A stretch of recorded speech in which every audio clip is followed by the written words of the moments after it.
Hi everyone, this is the Raven's Librarian, and I'll be talking about the One Piece live action adaptation. This will be episode 2. Fair warning if you haven't seen the first episode cover that I covered. Just, I'll be talking about it as someone who's a fan of the series. I'll be doing a lot of comparisons. It's not going to be a full on review, just me describing my opinions on the changes, what I think about it, and I'll try to include, well, not try it, just I might include some speculation or some impressions, but I'll try to keep it as non-spoiler as possible in regards to what happens after the episode that I've covered. And if there's something that hasn't been adapted right in the episode, I'm not talking about it. I'll try not to, and I'll definitely try to not talk about things like foreshadowing and stuff, but that deal with stuff that won't happen in the adaptation yet and won't be covered. I'll try to keep that to an absolute zero. But please bear in mind if I, talk about stuff that isn't regarding that, I apologize, but just keep that in mind. So this is the second episode. This episode covers most of the Buggy arc from the anime and the manga, and pretty big difference from the original. It's gonna be one of those things where I'm gonna have to, need time to process all the shifts and differences. There's a lot, but I don't think it's I don't think it's an automatic knee jerk. The change is bad per se, but it's different. Like, it's very different. So it's interesting what they're going for. Like, it is important to keep track of what they kept. So, but what they changed really was the stuff that stood out. Sorry, and so in what they kept at the very beginning, just they set up the Grand Line. So they did a very cut and dry, simple description of the world, the map design for the One Piece world. Pretty close. If it isn't like the exact same explanation that the character gave in the original versions, at most it's like a slightly more accurate version, given what we know now from hindsight, because that was done at, obviously, they fleshed out the setting, there was a little bit more detail, so maybe this version has a little bit more context, but it's literally just a drawn map, like barely anything changes. The first quick difference when the Buggy crew captures them using the sleep gas, that was a nice touch, because it matches sort of the fact that the original version definitely hinted at his ability to like craft special, weapons, because that's his whole thing in the original. It's the Buggy Ball, which is this just giant explosive weapon. So cannon, but like with extra firepower. So it's interesting that this version of him goes for a sleep weapon, which oddly enough is an even more effective weapon given who he's dealing with. But again, it matches what he would have done in the Oda version, so it's not that crazy of an addition. It does lean into the character situation in normal stories where the character would, in any other situation, be absolutely doomed. But because of the way the story's designed, this doesn't lead to an immediate lethal consequence. They get lucky, stuff like that. But that's pretty consistent. The biggest shift right then is when Luffy actually like grabs the container for the map and just swallows it. That was a very clever use of his powers. Arguably, it's something that the other versions of Luffy wouldn't do unless prompted, because it goes with the kind of thing he'd do, but at the same time, I don't know, it felt like a surprisingly smart move for him. Again, it's debatable. I think I'm just overplaying how straight dumb he sometimes gets used in the other versions. But again, it still does match up with his clever use of his ability, which I like, because it's a new way for the live action to still show off his devil fruit use in a way that serves the story and also emphasizes his personality. Like, I mean, he's got a big mouth. Ha ha ha. The ship with Buggy. Buggy, like I said, big difference in the arc. The fact that most of the story now takes place inside of his circus tent instead of the village itself. But we still do get to see the village. That was a good touch because it focuses on the actual terror that it is for the common person to get stuck with a pirate crew. The added part of him kidnapping almost all the villagers, or a bunch of them at least, and using them all as forced hostages to, applaud and grandiose his show.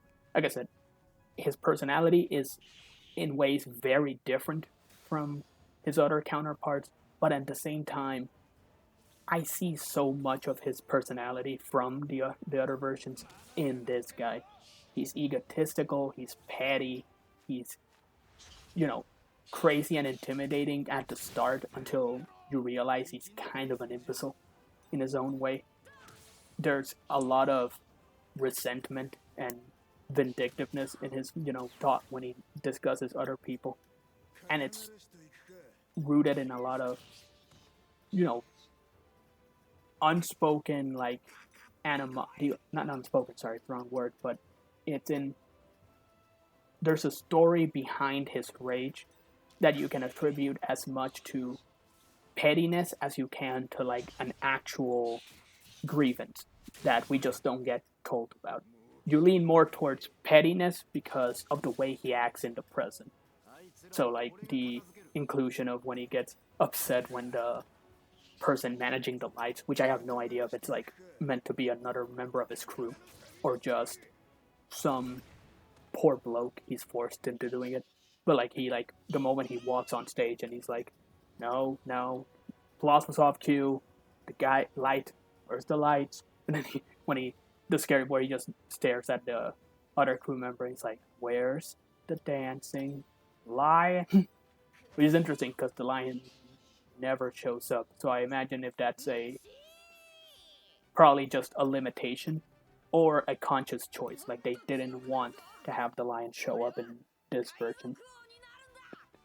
Okay, right off, I just realized the big noticeable difference in contrast to the first episode, how this one the first episode had the trio in this huge team-up fight against all the marine goons that were on the base.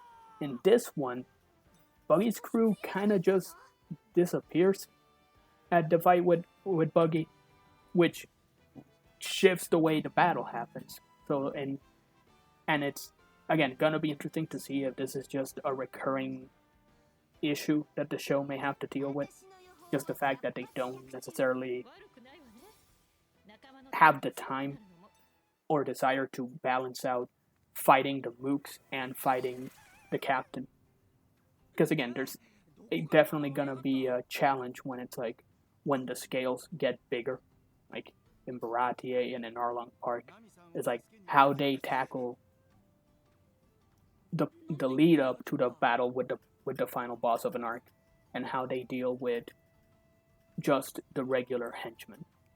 The change in this, like I said, the lion's not here, and Zoro doesn't actually get a fight with the unicycle guy.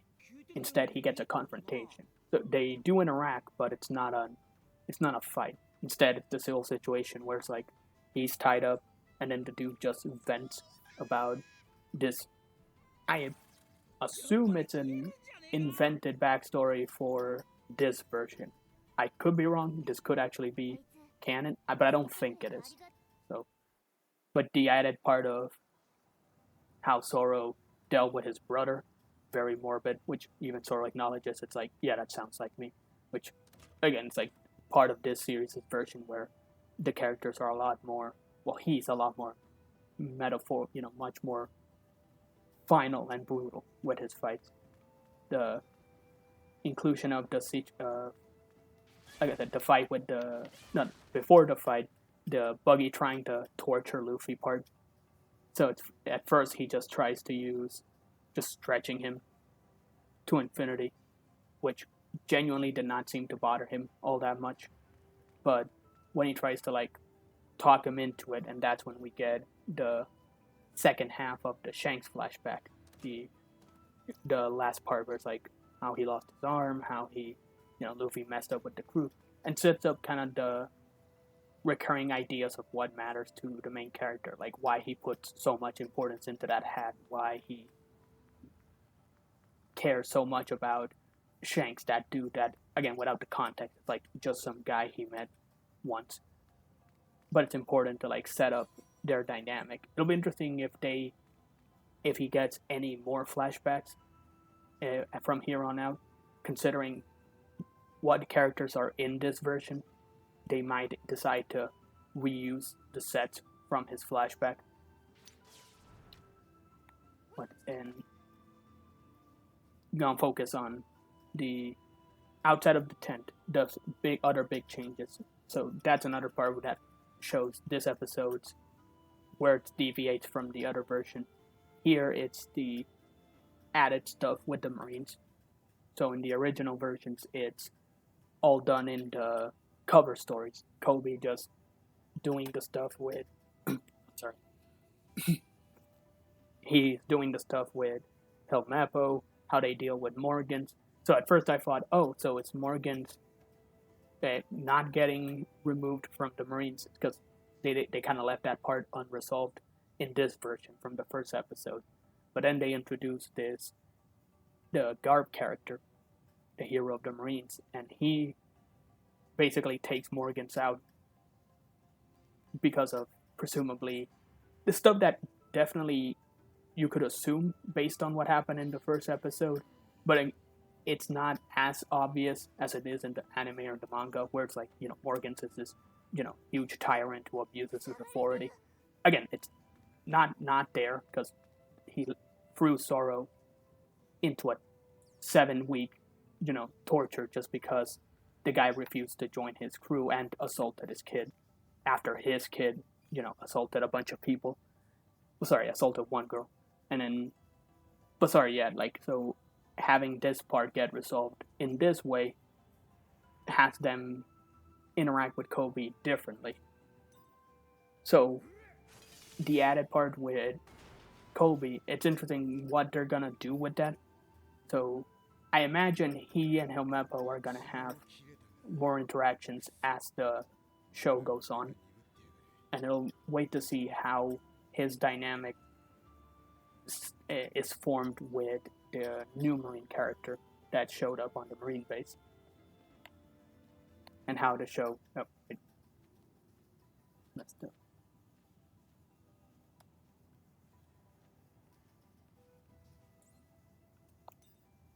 Sorry about this. Completely forgot how to do this part. So the shift with the new stuff, it'll imply that, like in the trailers, implies that Kobe is going to be a much more active part in this part of the story than he was in the other version. And it'll be interesting to see how they connect their adaptation of the other versions with this new idea that they want to include. Again, with the trying to see in the adaptation changes, like how much of it is being done to add and innovate on the original version, and how much of it is just being kind of done for the sake of it. Because an easy thing to just point out is like the original parts of this story, it's not like they're the most hardline, like, iconic moments of the series. There are definitely a few parts here, we'll get to that, but few I would think of like honest, fair One Piece fans are gonna be like, oh no, they changed Syrup Village arc. I haven't gotten there yet, but it's like, that's my favorite One Piece story. Like, I'm not trying to be mean, I'm trying to be dismissive of anyone who genuinely has that feeling, but overall, I don't see that being the die-hard line in the sand for a lot of people. Now again, that's not to invalidate any criticism towards changes, but rather to acknowledge that just because something is different doesn't mean it's neither good nor bad automatically.